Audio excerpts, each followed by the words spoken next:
And now we have our first panel. So David Higgins, Michael Long and Nikita Russ, come on up.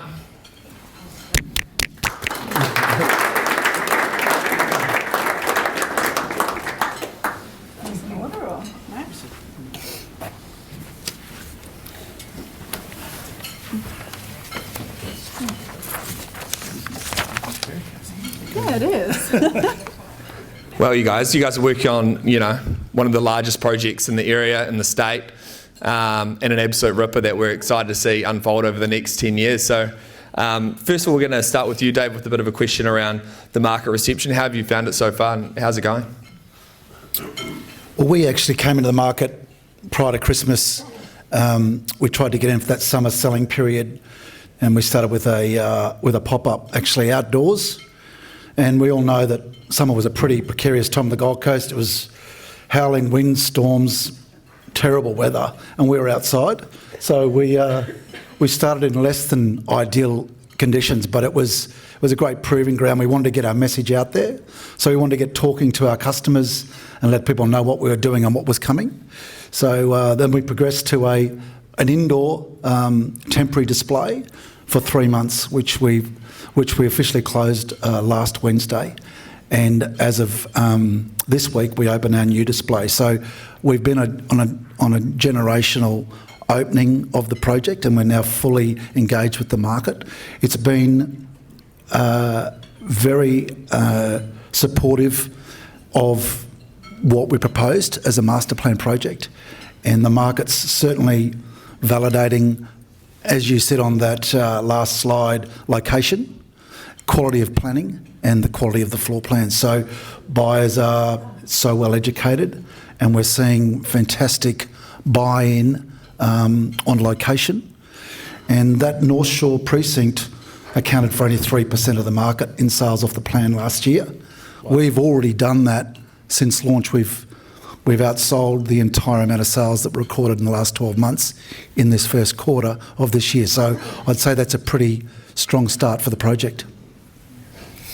Yeah, awesome. And I'm keen to hear a bit about kind of the timeline of the project. How are things going? What are the kind of next milestones? Obviously, it's a very large scale one, so there's going to be many phases to it. But do you want to talk to us a little bit about those that development timeline? Yeah, sure. Thanks, Mike. We Lewis Land kicked off this journey probably 45 years ago when they acquired the site. We've been paying rates and taxes and maintaining that site for a very long time. And 4 years ago, we decided that the time was right to put a master plan together. So we put a brief together for a design competition, and the number one focus for us was to deliver a resort-style residential community. So that went out to the architects. We got a whole bunch of really great submissions, and we chose BDA. The zoning for the site is RD6, so that yielded 2,000 dwellings on that piece of land, and we felt that it was incumbent on us not only to maximise the yield from a profitability perspective, but given the housing crisis, supply as much diversity in product as we could. And BDA's design was fantastic in the way they had the low rise at the waterfront, mid rise in the middle, and higher rise at the back, where we managed to get to the yield that we needed for the RD6 zoning. So 2 years in design and master plan approval we got in 2022, and then we got stage 1 DA approval in 23, which is for the 150 dwellings that we're kicking off now. And stage 2 is also DA approved, which is another 230 dwellings over 3 towers. So we'll kick off stage 1 and see how that goes. A couple of the key milestones, obviously, most importantly, appointing the builder. Finding a builder, It wasn't easy. Over the years, we were courting all the Tier 1, Tier 2, Tier 3 builders on the Gold Coast, just working up towards the project, and I had a vision that we were going to have this lump sum competitive tender of 5 Tier 2 builders, but that was dreaming, as it turns out. But we settled with Greyburn. John's here today, and we've got a great relationship with John and Aaron, and pretty excited about delivering stage 1. Golding Civil kicked off on site a few weeks ago, and Greyburn will start sheet piling in the first week of August. So, and then we're looking forward to settlements in mid-26. Awesome. And Nikita, this is obviously large-scale project, newer area. How do you think about kind of the messaging and how to communicate the value prop of the area and I guess in the master plan as well? Yeah, I think my answer is absolutely the scale and trying to address that properly. I think you had a great intro before around people are starting to really follow people rather than, or our buyers are trying to follow people rather than just messaging. So, of course, we're really conscious of keeping the Harbour Shores brand in market and making sure that has longevity because it is, a 10-year project. It needs to stand the test of time. But I think it's also making sure that all of the project partners are front and centre, that people can almost make a connection with them as opposed to, this is just another development. I think that's what stands, as a good point of difference, and trying to get that across through narrative, video, a lot of storytelling rather than just relying on the traditional placements. Obviously, you've got a ton of stuff, David, when it comes to, that Gold Coast North Shore. Stock is at a bit of an all-time low. How do you kind of start directing that audience to the location with Harbour Shore? It's an interesting question because historically people coming into the Gold Coast is unique in that it gathers buyers from all around Australia. So it has that incredible net where it attracts, as per your graph, Sydney, Melbourne, Brisbane. Brisbane's obviously the biggest market to the Gold Coast, but it's that North Shore which has been undersupplied. And that buyer historically has always wanted to come in. They wanted a 2-bed, 2-bath with a bit of blue for $1 million. And we all know that's very, very hard, near impossible now to produce. So that blue was normally east side of the Gold Coast Highway. So we're creating a brand new market up on the North Shore. But what we've got a $1 billion asset that we're selling out of and next door to. And that location feature, not everybody can be beachside. But waterside, we talk waterside because we are a waterside and a waterfront location. But the walkability of a site, and you'll find that most of the projects that aren't either absolutely on the ocean or water are in great locations with the village where people can access the amenity that they're looking for. So driving the traffic and creating that impetus around the location. Because most of those buyers now coming in, and one of the questions will be, who are the buyers? The baby boomers, as of the end of 2024, all baby boomers will be accessing their superannuation. And that means that a lot of those people, and they already are, they're buying for cash. So they're not affected by interest rates. So they're coming in and they're going to be able to cash in their super and they'll be able to buy. So they're buying location, they're wanting that amenity. So they're opening up where they want to buy and where they want to live, amenity locations, the walkability of the village with a bit of blue, and obviously very good amenity. You overlay that, who's the developer, what's their credibility, have they ticked the boxes, can they deliver, and have they got the builder? So that buyer's incredibly well educated through no fault of any platform, but we've educated our market so much. They know our competition, and they know rates per square metre, and they're comparing our rates, and they're asking why our rates are this and why that rates might be a bit cheaper. So our job as agents is obviously to talk the story on our project, what's gone into it, the credibility, show the finishes, show and tell our story, and educate them on the benefits of that location and as a master plan. Can I just jump in? Go. Sorry. Please. I think that's a really good point around that transparency piece. I think that our buyers are coming in more informed than ever. So if we don't give them that information, they're going to find it from different sources and potentially not in the way or, the narrative that we want to tell that story. So I think gone are the days of the very simple landing page with next to nothing on it, thinking that we can draw that much attention. They will go and seek that information out. And like David said, they come in, square metre rates, this, that, about the builder, setbacks, like all of this different information that we probably traditionally thought that they weren't wise to. So we're better off just sharing that and maybe oversharing in those initial phases. I think the latest research was saying that by the time an inquiry comes to you, so that you know that they actually exist, they've already shortlisted your project down to potentially 3. So you may have already missed that buyer if you haven't given them enough information in market. Yeah, I remember Steve telling me, it's kind of the same thing with the media in terms of fronting up and owning the story and owning the narrative, being transparent. And, the reason that people don't trust developers, unfortunately, at the moment is because they've got a history of people not fronting up and not kind of being transparent with what's going on. And I totally agree. I think the more that kind of happens, the better. And, one of the areas that we are seeing a ton more interest in is around the sustainability stuff. Buyers are asking for it. Whenever we send emails out, we often get a bunch of plain tech people just replying to the emails, asking us questions. And when we do our consumer insight sessions, that's often people asking about the sustainability piece. And so, sharing and being upfront about that is an important part. And so how do you think about that, Michael? Yeah, I agree. The sustainability piece is really critical when you're taking a project to the market that's got a 10, 15, 20-year lifespan. So one of the big things for us was we had to think about what's building for the future look like, and that definitely included having environmental and sustainability front of mind. So fortunately, the Green Building Council has a whole bunch of different rating tools that can help guide you there.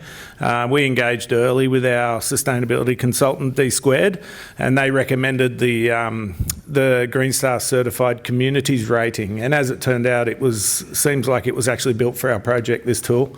It not only focuses on sustainability through building, where you might be going for a Green Star rating for a specific building, but it has a real focus on community, wellness, transport and all that sort of stuff. So we've gone all electric for the site. We have no gas coming into the site, which is a big thing. And I was worried about what people are going to think about not having a gas barbecue and things like that. But apparently no one's blinked an eye and everyone's very happy with a fully electrified site.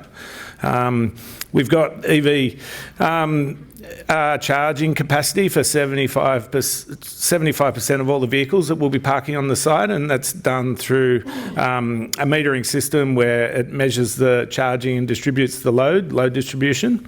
We've got solar across all the buildings and a real focus on wellness and connectivity to green space. We've got 53% of the site is actually dedicated to green space. We've got a 1.2 kilometre boardwalk. We've got 2.5 kilometres of walking and cycling trails through the site. So all these things are really a great sales tool when you're pitching a project like this. We knew a lot of our buyers were going to be in the elderly category, sort of downsizers, things like that. They're super cost conscious and utilities and stuff is very important to them. So keeping that price down was critical. So, as you mentioned, the project's going to be going for 10 or 15 years, and we know that one thing that drives sales is urgency and scarcity. And so how do you kind of translate, how do you kind of do that? And over 10 or 15 years, how do you kind of continue to make it that if you don't move now, you may not be able to purchase? Well, you didn't give me that question. I would say, drawing back on what I said about Harbour Shores being the main brand, I think it's really important, and we're definitely doing this in market at the moment, that we're really phasing stock allocation and making sure they live in their own little sub-brand and definitely have that point of difference in market. We speak to all the UPSs within that and really treat it as much as we can as a different product within that same ecosystem, so that we're always drawing back on that longevity of brand. I think we're constantly, talking to milestones, and those major announcements is a really great way to breed that sense of urgency and trust within the project as well. So making sure there's just constant touch points. I think again, drawing on data, that they're saying 8 to 9 touch points are required before anyone, considers inquiring. So that could come in lots of different forms, but it does mean a lot of work involved to make sure that, maybe they're not going to inquire necessarily the first time they jump on the website, but there's remarketing, there's very segmented messaging. So, we identify that through their behaviour on the website, maybe they're an investor, that secondary message is very tailored to them, that journey is very tailored to them, and constantly reinforcing that, yes, it's a good decision, and yes, now's the right time, and it's supported through that journey. It's a pretty good answer for not having briefed you on that one. So you guys obviously working together. You've got marketing and sales. Often, when things aren't going right, it's one of these ones. Obviously, you guys have had a ton of success. And so how do you think about working with the sales team from a media standpoint? Mm-hmm. And then I'm going to ask you the same thing in a second, David. But how do you kind of get feedback from the sales team to incorporate that into the marketing strategy? Look, I think the team collaboration style is obviously critical. We do work with some developers that do keep kind of partners quite separate, and I think it's a win-win if we're all very open and honest and transparent, and we're getting real feedback as to the quality of the lead or the buyer capacity and all of these different bits and pieces, like the insight behind the behaviour of the buyers. But I do think that we are kind of moving beyond that now, where we're integrating with sales CRMs as much as possible. We're very fortunate to work with Colliers, and they do really respect linking, like that data connection and sharing that data. And I know privacy policy and all of those different things, come into play, and it is a scary world out there. But I think we need to be having conversations around cost per sale rather than cost per lead, or, even quality of lead. Like, we really need to be drawing on that, because there's gold in there that traditionally maybe we've, it's too hard, or we don't want to share, or whatever. Ultimately, everyone wins if we can have that connection start to finish and truly understand the buyer, not necessarily the sticky beaker or, whoever the other inquiries are. I think the collaboration, we work obviously very closely. I guess, Mike, this almost qualifies as our sales meeting for today. Yeah, sure. So we'd have to do this again in an hour? Yeah. 3 sales for the week. That's right. So, working very closely with the development team, the marketing team and the sales on a weekly basis. Everybody gets to hear the good, the bad and the ugly, because at the end of the day, the only way you can make good decisions is everybody knows what ground zero is. We can go forward. We've had some hurdles launching in a tough time weather-wise on the Gold Coast. We worked through that, and now we're in a point where our sales are starting to really generate that momentum that we're looking for, and most of that's due to the collaboration. Everybody knows what's happening in the market, the feedback from our buyers, and then taking the buyers on that journey, really understanding your buyers, not only getting them to ring you or inquire, but actually understanding from a sales perspective how long have they been in the market, where have they been looking, which areas are they focused on. If they say I'm looking from Sanctuary Cove to Coolangatta, you've almost got to say, well, have a good look around and come back when you've decided on your area, because most of the time it's finding that area first. Once they've locked in on a location, they then get very serious in their buying decisions. We're not seeing buyers come in quickly and make decisions. They are being very thorough. They are taking that time, and we are educating the wider development team on that process and the issues that we've had to deal with to get them to an exchange contract. But it's talking weekly, and the market's very dynamic.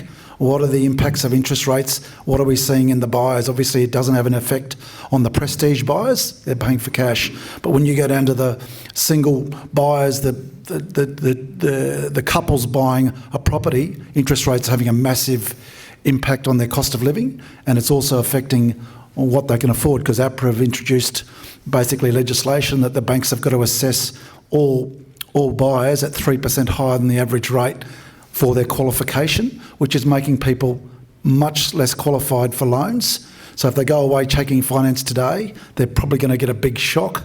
So educating our buyers on those issues, but it is that two-speed economy in the property market where those people, the haves and the have-nots, are really struggling to get there. But we talk about that and make those sort of decisions together. Yeah, I agree. I think obviously APRA's doing a good thing trying to protect the economy, and I think it makes sense, but it's pretty tough if you're a buyer and you're being assessed on your serviceability based on a 9.5% interest rate. It's, as you say, it kind of creates this two-speed economy where people that are needing to borrow a lot of debt to get onto the property ladder, it kind of makes it tough. And I think, what you guys are doing as far as that focus on the affordability stuff, Michael, is really, what the market needs at the moment. And there's a big scalable opportunity of people that want to buy property, but being able to deliver it at a cost with the APRA kind of serviceability component does make it challenging.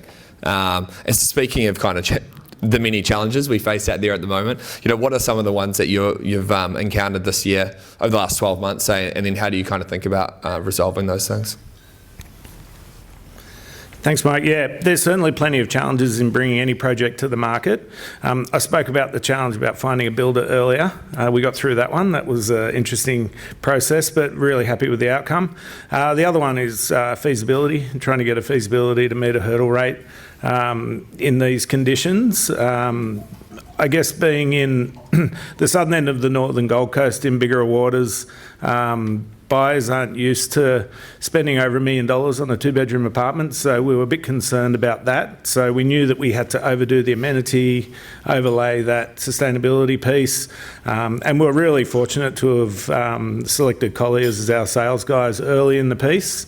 Dave was really bought into the project and believed in the project from the early days, and was providing us really strong advice on not only the product mix and layouts and stuff, but also price point, which managed to give us the confidence to keep going. And we've actually, ever since then, we've had 2 price rises since getting board approval. The first one was just before we went to market, and the second one is Friday. So, yeah, it's been good. Get in there. Wasn't there a third in there somewhere? Oh, there were many. Yeah. But, yeah, we really are changing the landscape of that sort of bigger waters area from a sale price perspective, square metre rate. Yeah, so that was one of the big challenges.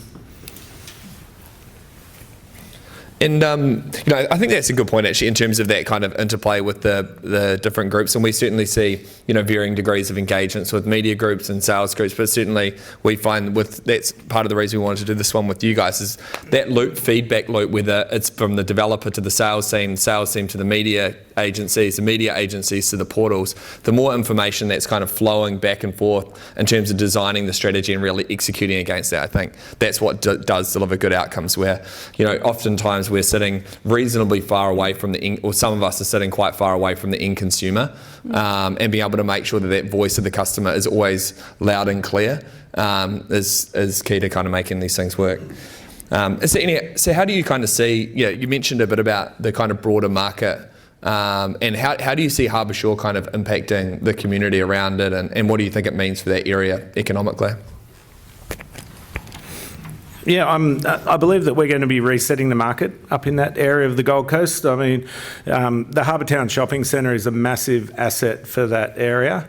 Having that type of amenity on your doorstep that you can walk to is quite fantastic. Not to mention being there's plenty of waterfront sites around there where you can get through out onto the Broadwater. So I think there might be a few developers sort of waiting in the wings to see if we make a success of it, and then hopefully it motivates them to bring their projects to the market as well and help solve this housing shortage that we're suffering on the Gold Coast.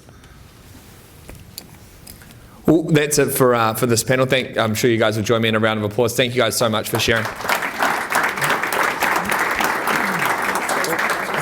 I was going to trip you over.